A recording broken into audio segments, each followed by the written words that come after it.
ہم سفر کر رہے ہیں، دور سے ہم دھوکا کھا جاتے ہیں کہ یہ شاید کوئی پانی کا دھارا ہے، یعنی ان ذروں میں بھی اتنی چمک اللہ تعالیٰ نے عطا کر دی ہے، وہ جو ریت کے ذرے ہیں وہ پانی نظر آنے لگتے ہیں۔ گویا اللہ تعالیٰ مختار کل ہے، اللہ تعالیٰ جو چاہے کر سکتا ہے۔ اللہ تعالیٰ نے بے انتہا حسین ہر چیز بنائی ہے۔ وہ دیکھو کہ سورج بھی نکلا ہوا ہے، یعنی جب سورج نکلتا ہے ذرہ ذرہ چمک جاتا ہے، ایک ایک ذرے پر جب اس کی روشنی پڑتی ہے تو وہ چمک اٹھتا ہے۔ تو یہ سورج کس نے بنایا؟ اللہ تعالیٰ نے بنایا۔ اللہ تعالیٰ قرآن پاک میں کہتا ہے کہ سورج کو ممکن نہیں کہ چاند کو جا پکڑے، یا چاند کو ممکن نہیں کہ سورج کو جا پکڑے۔ گویا ہر اس کی تخلیق اپنے ایک نظام کے تحت کام میں لگی ہوئی ہے۔ سورج کا کام ہے روشنی دینا، گرمی دینا، تو جدھر دیکھیے نور پھیلا ہوا ہے، سورج کی صورت میں بھی پھیلا ہوا ہے، چاند کی صورت میں بھی پھیلا ہوا ہے، یعنی نور سے کوئی جگہ کوئی بھی چیز خالی نہیں ہے کہ آپ جدھر بھی دیکھیے اللہ کے نور کا ذرا سا حصہ ہے کہ جو ہمیں نظر آتا ہے، جس کا ہم استعمال کرتے ہیں۔ تو اللہ تعالیٰ کتنا خوبصورت ہوگا۔ ہم پھر کہتے ہیں کہ اللہ جمیل ہے اور جمال کو پسند کرتا ہے، تو خدا ساری دنیا پہ چھایا ہوا ہے۔ ظاہر ہے بیٹا بچوں بنانے والا وہی ہے، خواہشیں ہماری ماں باپ پوری کرتے ہیں نا، تو ہم ان کا کہنا مانتے ہیں، ان کی بات مانتے ہیں اور ان کو اپنا سب کچھ جانتے ہیں۔ تو اسی طرح جب اللہ تعالیٰ نے ساری دنیا بنا دی، ساری دنیا کی چیزیں بنا دی، ساری دنیا کا نظام چلا رہا ہے، اور اس میں ذرا سا بھی کبھی خلل واقع نہیں ہوتا۔ جیسے ہم نے کہا کہ ناممکن ہے کہ سیب کے بیج سے آم کا پودا نکل آئے، یا آم کے بیج سے سیب کا پودا نکل آئے۔ بیٹا اس کا ایک نظام ہے، اس کی ایک کاریگری ہے، اس کی ایک مہارت ہے، اور اس مہارت کی وجہ سے ہی ہم دیکھتے ہیں کہ ہر چیز ازل سے ابد تک اسی طرح جاری رہے گی، سوائے حشر کے دن کے کہ جب وہ چاہے گا تو حشر برپا ہو جائے گا، ہر چیز تہس نہس ہو جائے گی۔ لیکن جب تک وہ نہیں چاہتا ہے، وہ اس دنیا کا اسی طرح نظام چلتا رہے گا۔ خدا سب کا خالق ہے، کون و مقامی۔ یہ گلکاریاں جس قدر ہیں جہاں میں، گویا گلکاریاں جس طرح سے اس جہان میں ہے، اس کی خوبصورتی ہے، اس کی دلکشی ہے، دلربائی ہے، اس کی رونمائی ہے، گویا تمام چیزیں اس بات کی گواہی دے رہی ہیں کہ خدا ہی نے سب کچھ بنایا ہے، اور خدا جمیل ہے، جمال کو پسند کرتا ہے، خوبصورت ہے، خوبصورتی کو پسند کرتا ہے۔ اب آپ کی اسکرین پہ بچوں الفاظ کے معنی آ رہے ہیں۔ کون و مکان، دنیا جہاں، یعنی جو ہمیں بظاہر بچوں نظر آتی ہے وہ صرف ایک دنیا نظر آتی ہے، لیکن بیٹا اس طرح کی بہت سارے جہان ہیں۔ جیسے ایک ہم دیکھتے ہیں نا کہ ہم تو صرف انسان ہیں، جنات ہمیں نظر نہیں آتے، ایک جہان جنات کا بھی ہے، ایک جہان ملائکہ کا بھی ہے، یعنی فرشتوں کا بھی ہے۔ تو گویا ہم نے جانا کہ سب کا خالق ہے کون و مقام ہے، یعنی صرف ایک انسان کا خالق اللہ تعالیٰ نہیں، دنیا جہاں میں جتنی بھی چیزیں ہیں، سورج ہے، چاند ستارے ہیں، ملائکہ ہیں، جن ہیں، انسان ہیں، پہاڑ ہیں، دریا ہیں، سمندر ہیں، سب کچھ کون و مکان میں شامل ہوگا۔ یاد رکھیے، دھارا دریا کا بہاؤ، یعنی ایک تسلسل کے ساتھ ایک راستے سے اگر کوئی چیز گزرتی ہے پانی کی صورت میں، مایا کی صورت میں، ہم اس کو دھارا کہتے ہیں، یعنی اس کا بہاؤ کا ایک مخصوص راستہ ہوتا ہے اور وہ بہاؤ دھارا کہلاتا ہے۔ کاریگری یعنی انتہائی اچھے طریقے سے بنانے کو کہتے ہیں۔ تو اچھا طریقہ کیا ہوگا؟ وہی کر سکتا ہے جو ماہر ہوگا، یعنی انتہائی ماہر انسان ہی مہارت کے ساتھ کوئی بھی چیز بنا سکتا ہے۔ تو کاریگری یعنی بنانے کے حوالے سے ہے، اور کیسا بنانا ہے، ایسے انٹ شنٹ نہیں بنا دینا، انتہائی مہارت کے ساتھ دلکش چیز تخلیق کرنا کاریگری کہلائے گا۔ گلکاری کرنا، گلکاری کرنا بیٹا پھول بوٹے، گل تو ہم نے پتا ہے نا، گل کہتے ہیں پھول کو، کاری بنانے کو کہیں گے۔ تو پھول اور چھوٹے چھوٹے جو ہم موٹیو بناتے ہیں یا کڑھائی امی کرتی ہیں تو دیکھا ہے نا کپڑا کتنا خوبصورت ہو جاتا ہے۔ تو اسی طرح اللہ تعالیٰ نے بھی اسی دنیا کو بہت ساری چیزوں سے خوبصورت بنایا ہے۔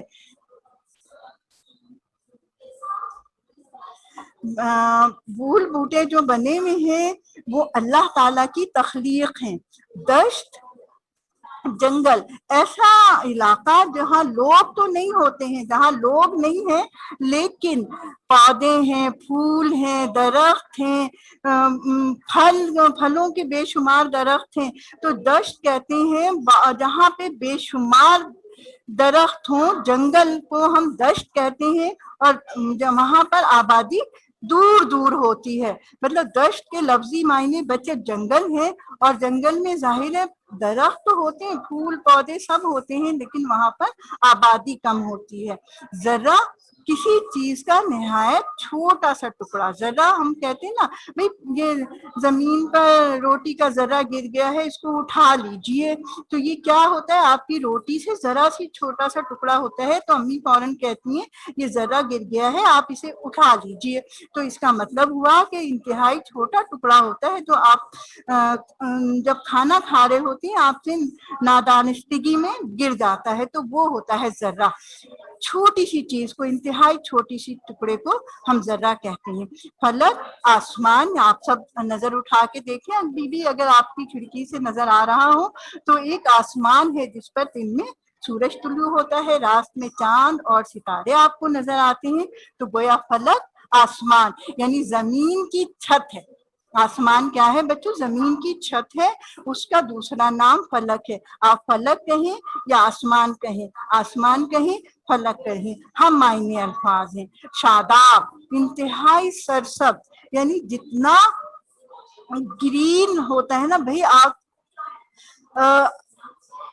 تو مالی نے کمال کر دیا ہے، انتہائی شاداب باغ کی صورت نظر آتی ہے۔ تو اس کا مطلب ہے کہ اس میں خزاں کا اثر نہیں ہے، اس پہ جو ہے پیلاہٹ نہیں ہے، کوئی پودا جو ہے وہ پیلا، پتے پیلے نہیں نظر آ رہے ہیں، وہ کیا ہے، سب ہرے بھرے ہیں، ہرے بھرے ہیں، تو وہ کیا ہے، شاداب ہیں۔ جی بچوں، اب آپ کی اسکرین پہ مرکزی خیال آ رہا ہے۔ مرکزی خیال بیٹا بچوں، پیارے بچوں، وہ نقطہ ہوتا ہے جو کسی بھی کام کرنے سے پہلے ہمیں سوچ آتی ہے، سب سے پہلے ہمیں سوچ آتی ہے، پھر ہم عمل کرتے ہیں۔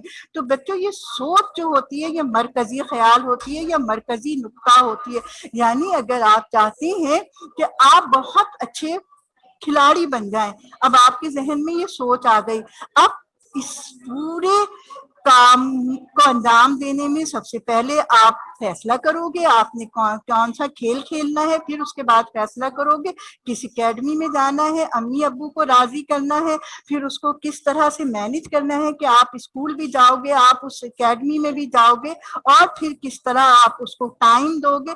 یہ پورا پروسیس بیٹا خلاصہ ہو گیا۔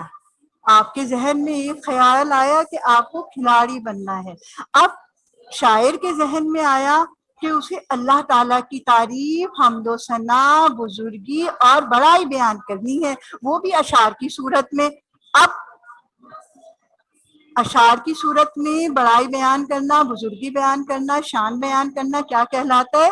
حمد کہلاتا ہے۔ تو گویا یہی اس کا بنیادی نقطہ ہو گیا کہ اس نظم کا بنیادی نقطہ یہ ہے کہ اللہ نے اپنی حکمت سے اس کائنات کو اس طرح تخلیق کیا کہ سارے نظام ایک دوسرے کے سہارے چل رہے ہیں، اور اللہ نے اس کائنات میں زمین اور آسمان، ہوا و پانی، چرند پرند، چرند وہ مخلوق جو گھاس پھوس کھاتی ہے، پرند ان کے پر ہوتے ہیں، ہوا میں اڑتے ہیں، اور دیگر مخلوقات انسان کی زندگی کو خوبصورت اور آسان بنانے کے لیے تخلیق کیے ہیں۔ پھر وہی بات، اللہ جمیل یحب الجمال، اللہ خوبصورت ہے اور خوبصورتی کو پسند کرتا ہے۔ تو بیٹا تھوڑا سا ہم یہ اس کا اسکرین شاٹ لے لیجئے بچوں، ہم تھوڑے سے خلاصے پہ بھی بات کر لیجئے کہ خلاصہ اس نظم کا پوری تشریح ہو ہوگی. تشریح کو آپ ملا لیجیے، وہ اس کا خلاصہ ہو جاتا ہے. یعنی آپ نے اس نظم میں کیا کیا کس انداز سے اللہ تعالیٰ کی شان، اللہ تعالیٰ کی بزرگی اور اللہ تعالیٰ کی بیان کو پڑھا. نظم ہم میں شاعر غنی دہلوی اللہ تعالیٰ کی بڑائی، بزرگی اور شان بیان کرتے ہوئے کہتے ہیں کہ اللہ کی صفت خلق کرنا ہے. ہم نے سب سے پہلے پڑھا تھا نا کہ خدا سب کا خالق ہے کون و مکان میں، تو سب سے بڑی صفت اس کی ہے خلق کرنا، یعنی بنانا. یعنی دنیا جہاں میں یہ قدرت کسی اور کو حاصل نہیں کہ آسمان، چاند، سورج، ستارے، پہاڑ، دریا، باغات، آبشار، شبنم، ان سب کا تخلیقات اللہ ہی ہے. اللہ کا ظہور ہر شے سے ہے.